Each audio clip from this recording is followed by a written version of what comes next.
Somewhere deep inside a secure facility in Beijing, an analyst is staring at a single question written on a whiteboard.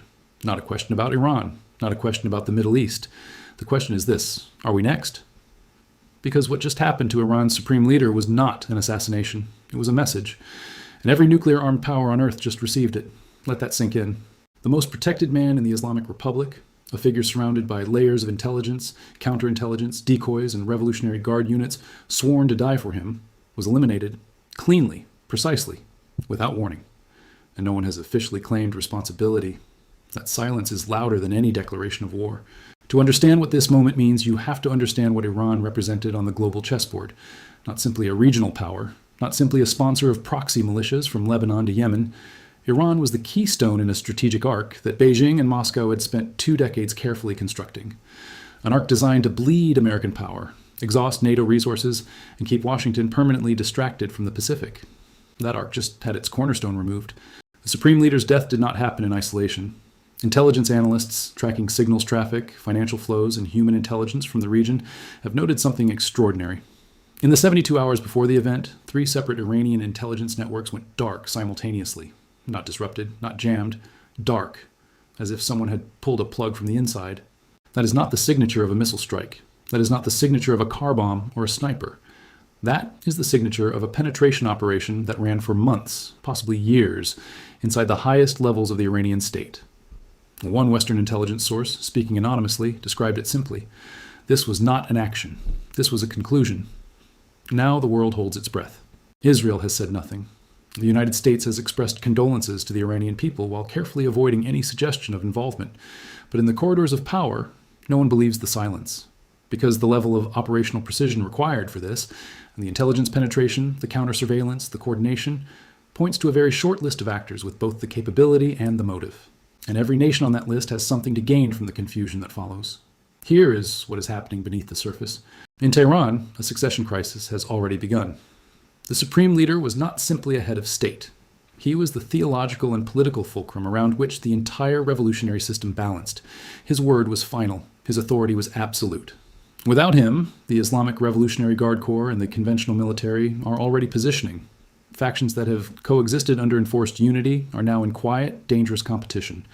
And in the vacuum of supreme authority, every hardliner with a gun and a grievance becomes a potential spoiler. This is the most dangerous phase of any authoritarian collapse. The moment when the center cannot hold and the fragments begin to move. Russia is watching this with a mixture of fury and calculation. Moscow had invested deeply in the Iran relationship. Not simply for oil or weapons trade, Iran served as a crucial bypass to Western sanctions, a logistics corridor, a financial relay, a geopolitical partner willing to supply drone technology that extended Russian reach over Ukrainian skies. The death of the supreme leader does not end that relationship overnight, but it introduces uncertainty, and in wartime, uncertainty is a weapon in itself. The Kremlin's initial response was measured, too measured, because behind that measured tone is a deeper, more unsettling question. If this can happen to the supreme leader of Iran, a man inside one of the most paranoid, most compartmentalized security states on Earth, what does that mean for the security of other protected figures? The question is not asked out loud, but it is being asked. China's response reveals even more. Beijing issued a formal statement of concern and called for regional stability. Diplomatic language, expected language. But look at what happened in the hours immediately following the announcement. This is not mourning. This is reassessment. Beijing understands something that most Western analysts are only beginning to articulate. The killing of Iran's supreme leader was not just a geopolitical event. It was a demonstration of capability. A demonstration directed not only at Iran's enemies, but at Iran's partners. It was a signal sent to every state that has built its foreign policy around the assumption that distance and deterrence provide protection. They do not. And China, more than any other power, understands the implications. Because China has spent the last decade building exactly the kind of strategic partnership with Iran that the United States finds threatening. Oil deals worth hundreds of billions, infrastructure projects, military cooperation, a 25-year comprehensive cooperation agreement signed in 2021 that was meant to be the foundation of a multipolar world order. That foundation just took a catastrophic blow. But here's where it becomes more complex. Because China is not simply a passive observer of this crisis, China is a stakeholder. And a threatened stakeholder does not simply mourn, it recalculates. In Beijing's strategic calculus, Iran served multiple functions simultaneously. It was a supply of energy that bypassed American naval choke points. It was a source of strategic distraction that kept Washington focused on the Middle East rather than the Pacific. And it was a proof of concept, a demonstration that countries could align with China and Russia and survive Western pressure. That proof of concept is now damaged, possibly irreparably. If Iran destabilizes, if the succession crisis pulls the country into factional conflict, if moderate elements use the chaos to negotiate a nuclear deal with the West, every one of those outcomes weakens the anti-American alignment that Beijing has carefully cultivated. This is why the question on that whiteboard in Beijing is not about Iran. It is about the model itself. Consider the historical pattern. When the United States or its allies have moved against critical nodes and adversarial networks, not just individual leaders, but the structural pillars of hostile systems, the effect has always been the same. Temporary chaos, followed by a period of dangerous miscalculation by the remaining actors, followed by either systemic collapse or violent reorganization. Look at Iraq after 2003. Look at Libya after 2011. Look at ISIS after the elimination of Abu Bakr al-Baghdadi. In every case, the removal of a central authority did not produce stability. It produced a scramble. And in that scramble, actors with less restraint, less geopolitical sophistication, and more desperation moved into the vacuum. Iran's vacuum will not be empty for long. The IRGC hardliners, the ones who have always viewed diplomacy as weakness, are already moving. Hezbollah in Lebanon is on alert. Houthi forces in Yemen are repositioning. The axis of resistance, Iran's network of proxy forces stretching from the Persian Gulf to the Mediterranean, is leaderless at the center but not dismantled at the edges. And a leaderless network with weapons and grievance is arguably more dangerous than a network with centralized command. Because centralized command can be deterred. Centralized command responds to costs. Centralized command has phone numbers you can call and diplomats you can threaten. Decentralized rage has none of those things. This is the nightmare scenario that military planners in Tel Aviv, Washington, and Riyadh are now working against the clock to prevent.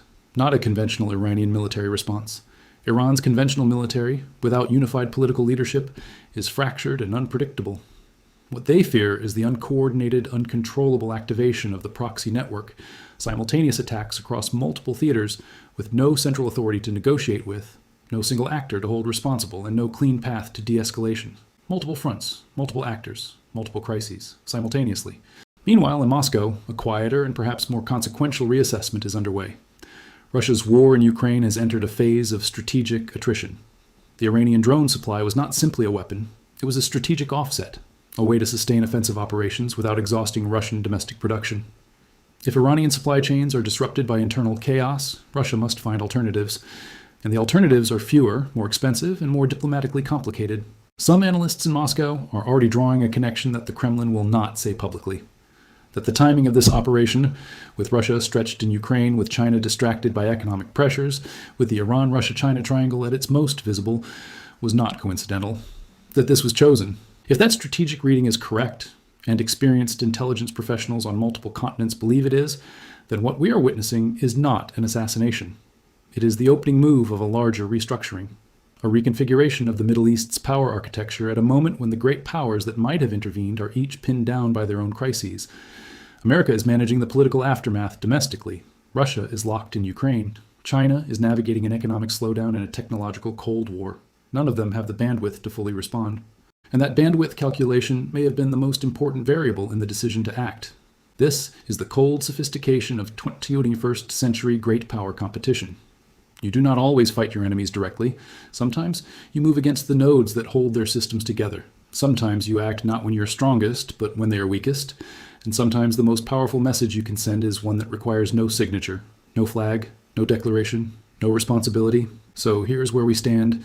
Iran is in transition. Dangerous, unstable, armed, and furious. Russia is recalibrating under pressure. China is asking questions it does not have answers to. And the Middle East is holding its breath, waiting to see which fragment of the shattered Iranian authority will move first, and in which direction. The world order that existed 48 hours ago no longer exists.